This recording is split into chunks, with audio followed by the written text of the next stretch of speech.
Everyone thinks the Quonset hut is a steel thing, a military thing, a Cold War relic rusting in someone's back pasture, but the most ingenious version of that barrel-shaped shelter was never steel at all.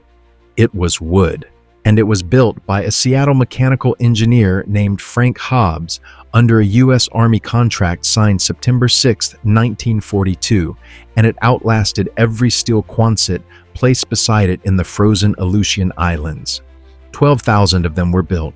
They saved an estimated 180,000 tons of wartime steel.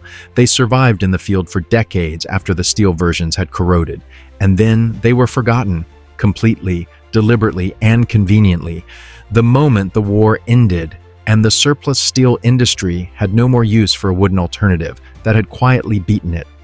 What you're about to hear is the story of the shelter the military buried. Here is the scene. September 1942. The Japanese have just bombed Dutch Harbor, Alaska. American troops are being rushed to the Aleutian Islands, one of the most brutal, fog-choked, wind-blasted theaters of operations in all of World War II. The Aleutians are not a romantic wilderness. They are a weather machine designed to kill equipment and break men.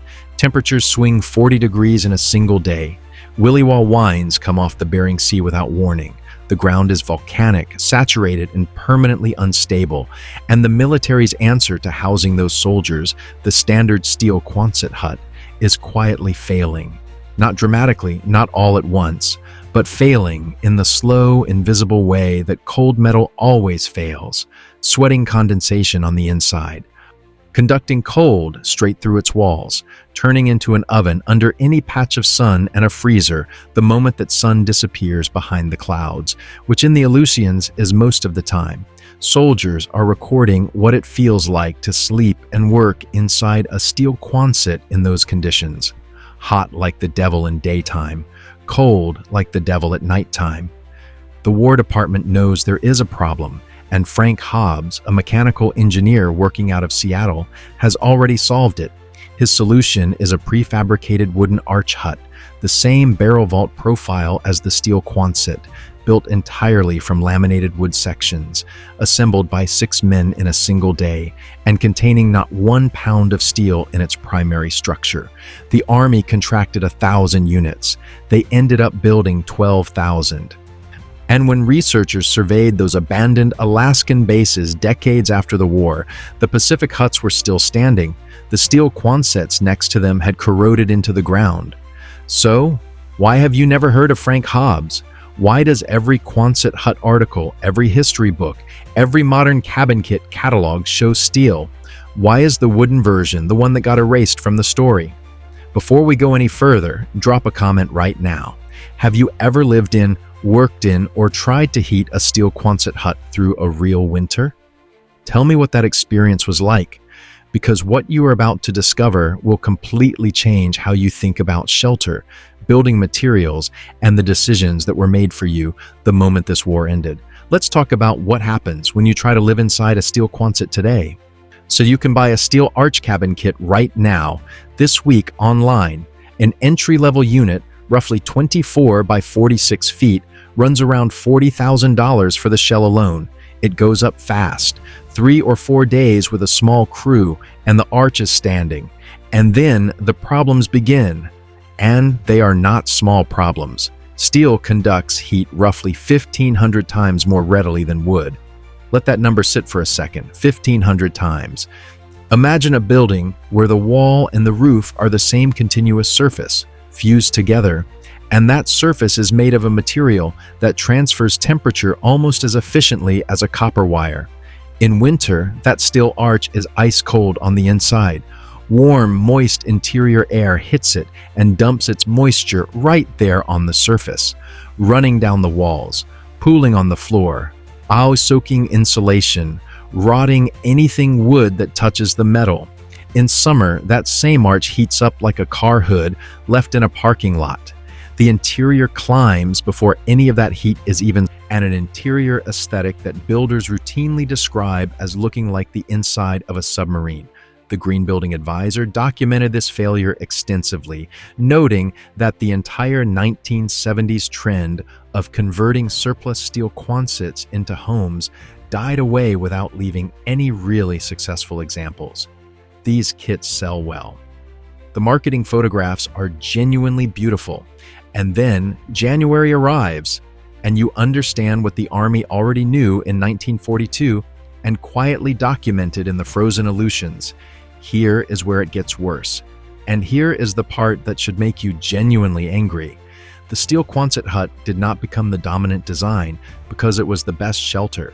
It became dominant because it was the fastest product to manufacture at a scale the wooden version could not match in an emergency. The George A. Fuller Company of Chicago designed the original Quonset hut in 1941 on a 60-day Navy contract. The brief was not build the most thermally efficient shelter. The brief was not build the shelter that will last longest in extreme climates. The brief was build the cheapest, fastest shelter that can be stamped out by the tens of thousands. Steel was already industrialized. Steel required no curing time, no specialized woodworking skill, no laminating process. The wooden alternative required more labor per unit, more manufacturing time, more skilled workers. It could not be coiled, stamped, and shipped in 72 hours.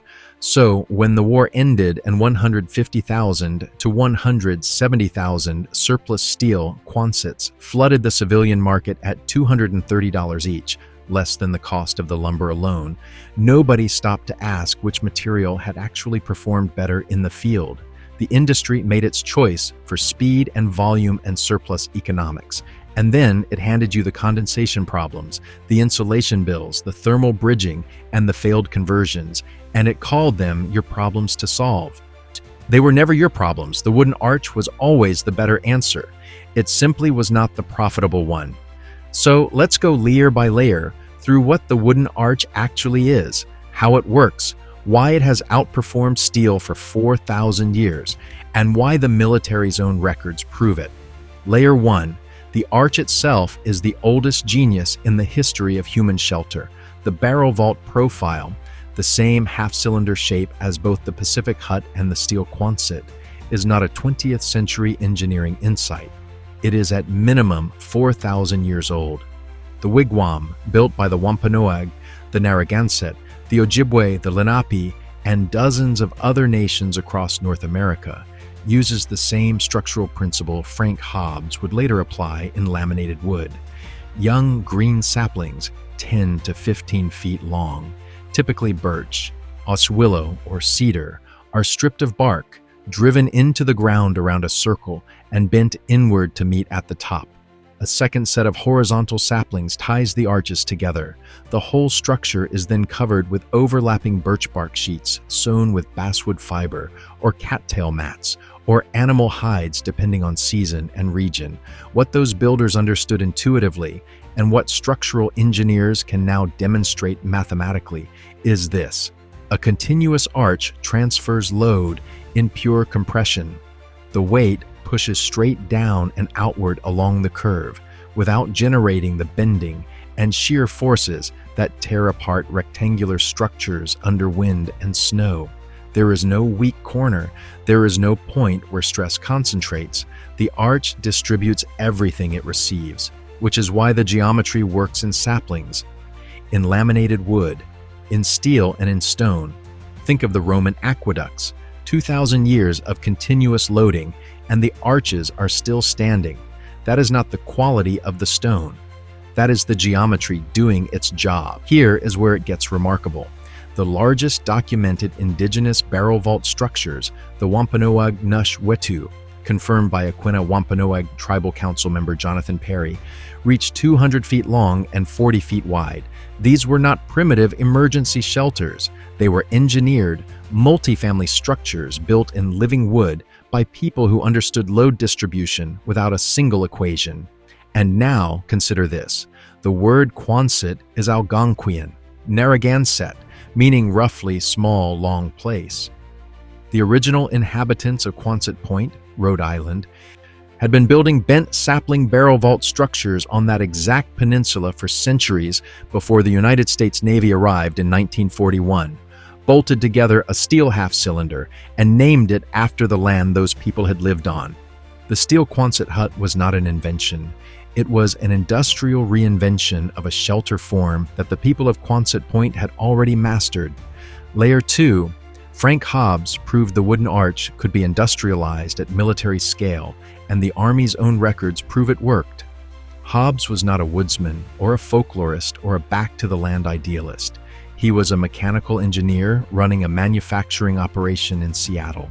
His insight was precise, the prefabrication logic that made the steel Quonset producible at scale, factory-built sections, flat-pack shipping, field assembly by unskilled labor, could be applied entirely to laminated wood. His Pacific hut measured 18 feet, 6 inches wide by 37 feet, 4 inches long. It contained no steel in its primary arch structure. A crew of 6 could raise one in a single day from a delivery of flat-packed sections. The U.S. Army Corps of Engineers signed a $1 million contract for 1,000 units on September 6, 1942. By the war's end, 12,000 Pacific huts had been delivered and installed across the most hostile operating environment in American military history, Dutch Harbor, Kodiak, and the Aleutian Islands chain. When those bases were later surveyed and documented, the Pacific huts were found in far superior condition to the steel Quonsets installed alongside them. The wooden structures showed deterioration only from vandalism and neglect. The steel structures had corroded. The Library of Congress holds the historic American Building Survey documentation. The photographs exist. The measurements exist. This is not oral history or architectural theory. It is a documented federal record of wood-beating steel in the field, under the worst possible conditions, and nobody talking about it. Layer 3. The Europeans arrived at the same answer through a completely different path, and the engineering lineage runs unbroken to today. In medieval England, builders were constructing what are called cruck frames, massive curved oak timbers split from a single naturally curved trunk, paired symmetrically to form Gothic arches. The oldest surviving cruck-framed houses date to approximately 1256 to 1269 AD. They are still standing. Then, in 1906, a German carpenter named Otto Karl Friedrich Hetzer patented curved, glued laminated timber, the material the world now calls glulam. Hetzer's method took thin boards, stacked and glued them together with adhesive, and bent or pressed them into curved arch shapes while the glue cured. Before 1910, he had built roughly 50 wide-span roof structures across Europe using this process. By 1922, the technology had been licensed and built in 14 countries. In 1934, Max Hanisch, who had trained through Hetzer's lineage, built the first American glulam structure in Peshtigo, Wisconsin, a school gymnasium with a 64-foot clear span. That gymnasium is still in service. By the 1950s, glulam arches were spanning over 300 feet. Starwood Rafters of Independence, Wisconsin, has been manufacturing laminated Gothic arch rafters continuously since 1964, producing clear spans up to 80 feet for agricultural, residential, and storage buildings. The technology is not experimental. It is not fringe.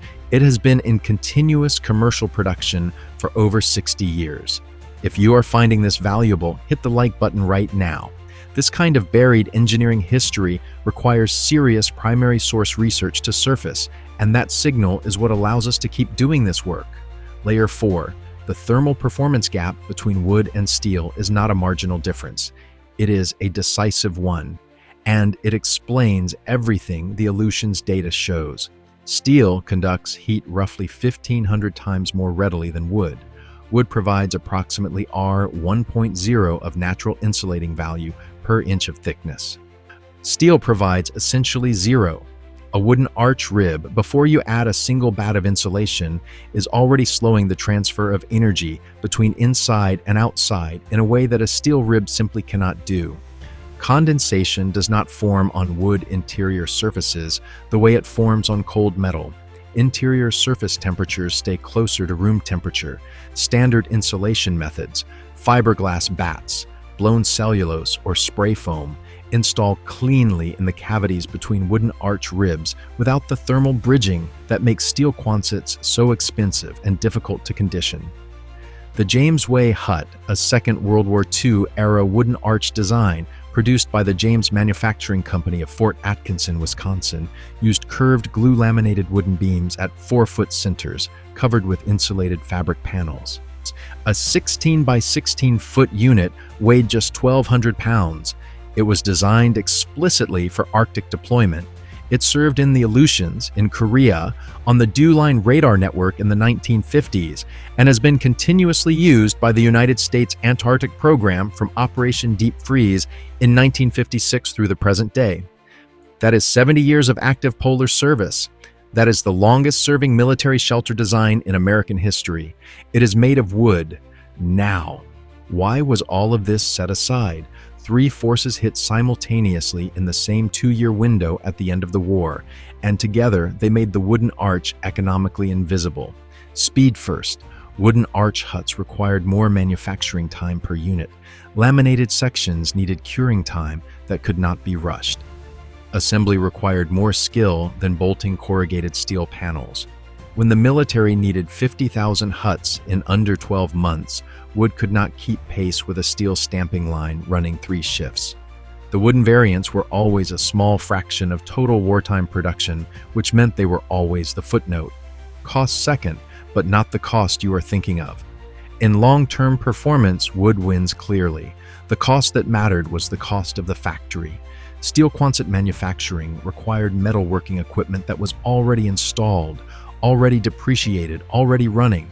Retooling for laminated wood arch production was an investment that no manufacturer had an incentive to make the moment peace arrived. And third, surplus. Between 150,000 and 170,000 steel Quonsets had been manufactured for the war. When it ended, the government released them into the civilian market. Veterans could buy a shelter for $230. $230. Nobody building emergency post-war housing was going to fund a wooden arch hut factory when a surplus steel one could be had for less than the cost of rough-cut lumber. The wooden version did not lose because it was inferior.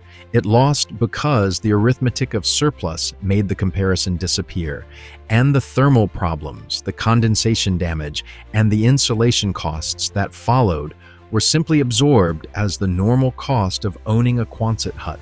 Nobody remembered that a man in Seattle had already solved them in 1942.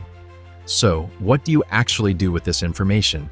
Option 1, the easiest entry point. Search for the DIY Quonset Dwellers group online, which has documented the plywood arch method, a technique for building wooden interior arch frameworks inside existing steel Quonset shells that eliminates thermal bridging entirely. Over 6,000 people are actively working through this approach. It is the most widely accessible path to a hybrid wooden arch experience without building from the ground up. Option 2, for those ready to build, the laminated Gothic arch is achievable without a factory or specialized machinery.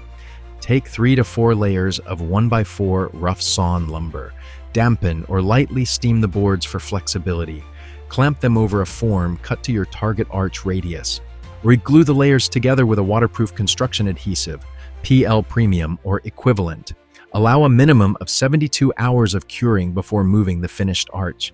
Build on 4-foot centers. Raise the arches, tie them with horizontal purlins, sheath the exterior, and insulate the cavities.